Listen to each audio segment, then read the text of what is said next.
Assalamualaikum dan salam satu Malaysia. Ketua Menteri Datuk Amar Abang Johari Tun Oping dan isteri Datin Amar Datuk Hajah Jumaini Tun Tuanku Haji Bujang meluangkan masa berbuka puasa bersama penghuni Rumah Kanak-Kanak Batu 12 di Pusat Konvensyen Borneo Kuching BCCK malam tadi. Majlis berbuka puasa tersebut dianjurkan oleh pihak BCCK di bawah inisiatif Tanggungjawab Sosial Korporat CSR bagi meraihkan penghuni rumah kanak-kanak tersebut sempena sambutan bulan Ramadan. Dalam majlis itu, Datuk Amar Abang Johari turut menyampaikan sumbangan duit raya kepada penghuni rumah kanak-kanak tersebut. Turut hadir Menteri Muda Undang-Undang, Hubungan Kerajaan Negeri dan Persekutuan dan Pemantauan Projek Sharifah Hasidah Said Aman Ghazali, Menteri Muda Pengangkutan Datuk Dr. Jarib Susil serta Ketua Pegawai Eksekutif BCCK Eric Van Pigelen. Bekalan bitumen berkualiti yang berterusan akan memastikan pembinaan lebuh raya Pen Borneo berjalan lancar. Timbalan Ketua Menteri Datuk Amar Awang Tengah Ali Hassan berkata dengan kos projek mega negara yang menelan 23 bilion ringgit itu, kerjasama syarikat-syarikat tempatan dalam penghasilan bahan mentah adalah mustahak. Beliau yakin bekalan bitumen berterusan tanpa gangguan penting dalam sektor pembinaan berat seperti itu. Oleh itu, badan swasta memainkan peranan besar dalam memastikannya menjadi realiti. Datuk Amar Awang Tengah berkata demikian selepas menyaksikan majlis menandatangani perjanjian usaha sama antara syarikat Senari Sinergi Sdn Bhd dan syarikat Kemaman Bitumen Sdn Bhd di Kuching. Senari Sinergi diwakili pengerusinya Tan Sri Datuk Amar Bujang Muhammad Nur, manakala Kemaman Bitumen diwakili pengerusinya Chaiwat Sri Valvat. Di bawah perjanjian ini, kedua-dua entiti itu akan bertanggungjawab mengimport, menyimpan dan mengagihkan produk berbentuk bitumen di seluruh negeri. Industri perabot Sarawak menyaksikan peningkatan jumlah nilai ekspor 5% pada suku pertama 2017 iaitu 11.16 juta ringgit berbanding 10.66 juta ringgit bagi tempoh yang sama tahun lalu. Timbalan Ketua Menteri Datuk Amar Awang Tengah Ali Hassan memberitahu jumlah itu boleh ditingkatkan menerusi penyelidikan dan pembangunan R&D untuk mempelbagaikan produk berasaskan kayu akasia. Datuk Amar Awang Tengah yang juga Menteri Pembangunan Bandar dan Sumber Asli II dan Menteri Pembangunan Perindustrian dan Keusahawanan turut menyatakan prestasi industri perkayuan untuk 5 bulan pertama tahun ini menyaksikan penyusutan sebanyak 8% atau hanya 2.4 bilion ringgit daripada 2.6 bilion ringgit pada tempoh yang sama tahun lalu. Nilai ekspor papan lapis melebihi jualan produk lain dengan nilai berjumlah 1.2 bilion ringgit kepada 5 pasaran terbesar Sarawak iaitu Jepun, India, Korea, Taiwan dan Filipina. Beliau memberitahu demikian dalam ucapannya di Majlis Penyampaian Derma Tahunan Perbadanan Kemajuan Perusahaan Kayu Sarawak Pusaka dan anak-anak syarikatnya di Kuching. Dalam majlis itu, Pusaka dan anak-anak syarikatnya memberi sumbangan berjumlah RM266,000 kepada 59 pertubuhan kebajikan dan badan-badan bukan kerajaan NGO di Sarawak. Ia merupakan aktiviti tahunan perbadanan itu sejak tahun 1982 yang bertujuan untuk menyokong organisasi berkenaan menjalankan aktiviti-aktiviti mereka di samping membantu golongan yang kurang berkemampuan. Bagaikan tidak serik, sebuah rumah urut di Kuching diserbu polis sekali lagi kerana dipercayai melanggar peraturan imigresen.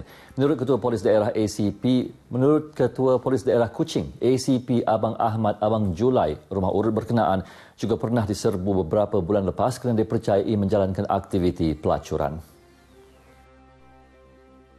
Hasil serbuan yang dijalankan beberapa hari lepas, pihak polis mendapati kesemua 7 pekerja pusat refleksiologi berkenaan yang merupakan warga Cina turut mengaku menawarkan perkhidmatan urut dan juga seks. Dihubungi pemberita RTM di Kuching, ACP Abang Ahmad menjelaskan kesemua suspek berumur antara 29 hingga 40 tahun.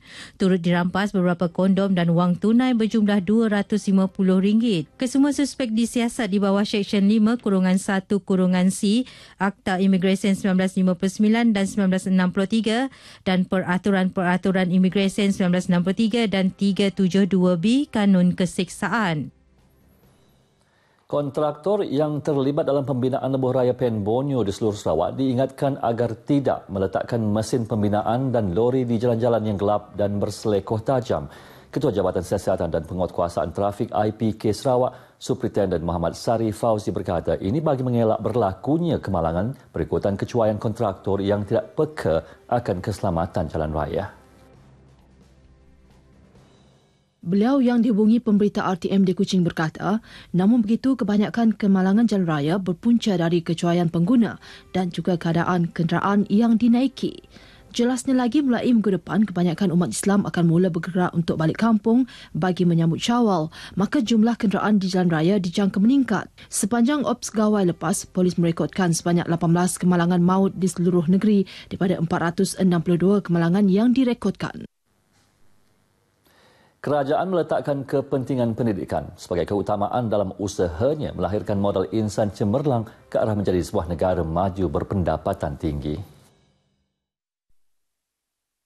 Menteri Muda Pertanian Dr. Abdul Rahman Ismail berkata, untuk tujuan itu prasarana sekolah dibina termasuk menggantikan sekolah usang dan daif selain menyalurkan pelbagai peruntukan besar untuk memperkasa kualiti pendidikan negara.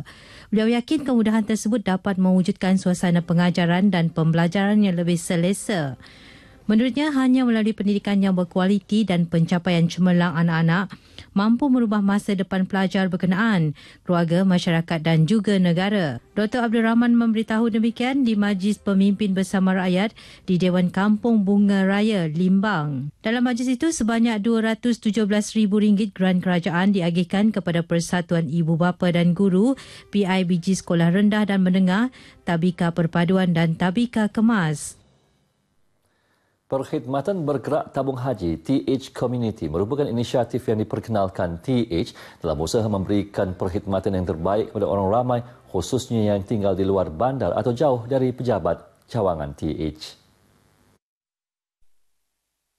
Menteri Muda Pertanian Dr. Abdul Rahman Ismail berkata, inisiatif itu sebagai tanda sokongan terhadap usaha kerajaan yang memperkenalkan program Mobile Community Transformation Centre, Mobile CTC, iaitu perkhidmatan bergerak bagi menyediakan kemudahan dan perkhidmatan untuk penduduk luar bandar.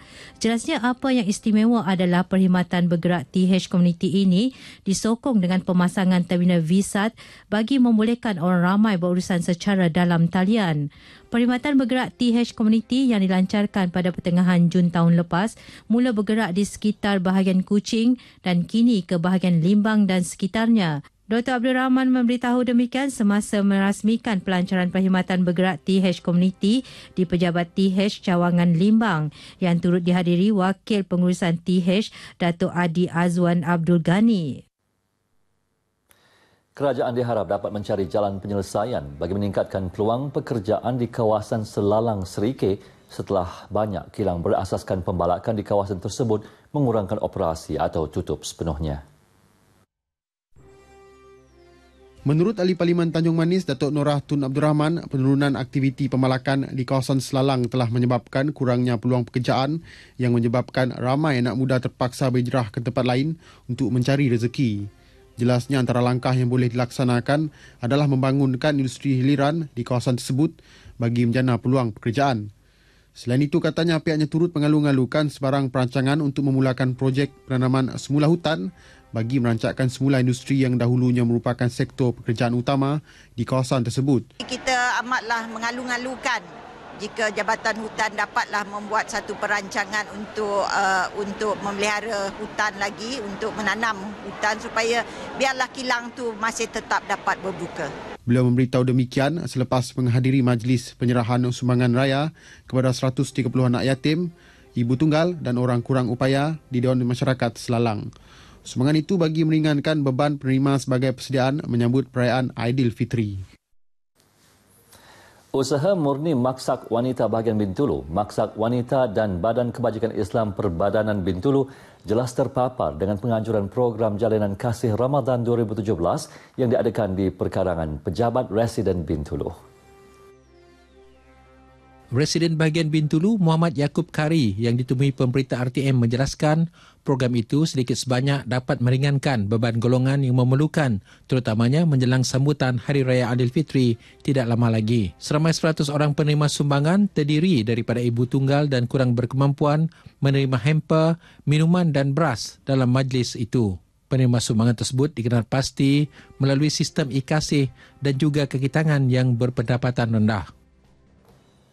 Regata Subis yang dulu dikenali sebagai Regata Sibuti yang dimulakan sejak tahun 2011 dan cabaran berbasikal Subis 2017 merupakan salah satu platform bagi mempromosikan daerah baru Subis kepada masyarakat umum.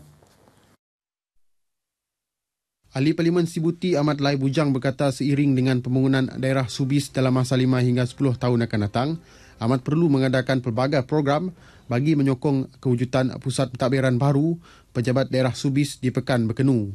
Malah beliau juga yakin regata Subis yang bakal dilaksanakan di Sungai Niah pada 2019 perlu dirancang rapi berikutan memerlukan kos yang tinggi. Beliau berucap merasmikan majlis penghargaan kepada petugas regata Subis dan petugas cabaran berbasikal Subis 2017 di Miri. Sebuah festival khas iaitu Rainforest Fringe Festival RFF akan diadakan di Kuching sempena sambutan ulang tahun ke-20 penganjuran Festival Muzik Hutan Hujan Sedunia RWMF tahun ini. Menteri Pelancongan Kesenian, Kebudayaan Belia dan Sukan Datuk Abdul Karim Rahman Hamzah berkata, festival yang jurung kali diadakan itu akan berlangsung selama 10 hari bermula 7 Julai depan. Beliau berkata RFF merupakan permulaan kepada penganjuran RWMF tersebut yang akan diadakan di Kampung Budaya Sarawak pada 14 hingga 16 Julai depan. Festival tersebut akan melibatkan penganjuran pelbagai aktiviti berbentuk kebudayaan, warisan dan mengenai rakyat Sarawak di pelbagai lokasi di sekitar Bandaraya Kuching. Ini termasuk pameran kesenian dan fotografi, tayangan dokumentari dan filem, ceramah selain malam gala fashion. Datuk Abdul Karim dalam sidang media di Kuching memberitahu acara kemuncak festival tersebut ialah persembahan musikal Sadakamek Music of Sarawak di panggung udara Kuching. Ia akan menampilkan penyanyi kelahiran Sarawak, Dayang Nur Faizah dan Noh Saleh. Seramai 16 pemuzik genre jazz dari dalam dan luar negara bakal berhimpun di Bandaraya Kuching pada 29 dan 30 September depan bagi menjayakan Kuching Waterfront Jazz Festival KWJF yang julung kali diadakan.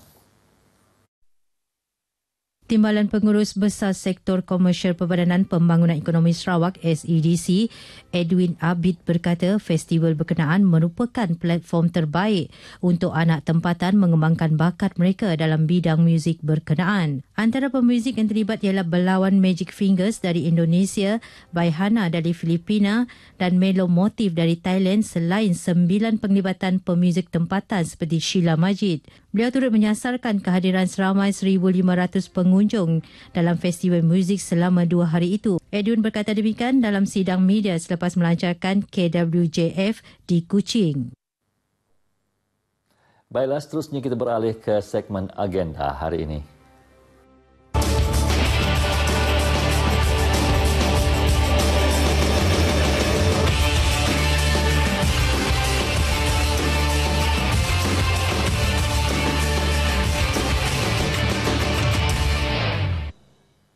Antara liputan dalam agenda hari ini, pada pukul 9.30 pagi, Menteri Kebajikan Kesejahteraan Komuniti Wanita, Keluarga dan Pembangunan Awal Kanak-Kanak, Datuk Fatimah Abdullah menyempurnakan majlis penyerahan Balai Bomba Pasukan Sukarela Pekan Dalat di Balai Bomba Sukarela Dalat. Manakala pada pukul 9.15 malam, Yang di-Pertua Negeri Tun Pehin Sri Abdul Taib Mahmud menghadiri majlis sambutan perayaan Gawai Dayak 2017 di Kuching. Demikian antara liputan acara dalam agenda hari ini. Untuk berita seterusnya, kembali ke Angkasa Puri bersama Taufik.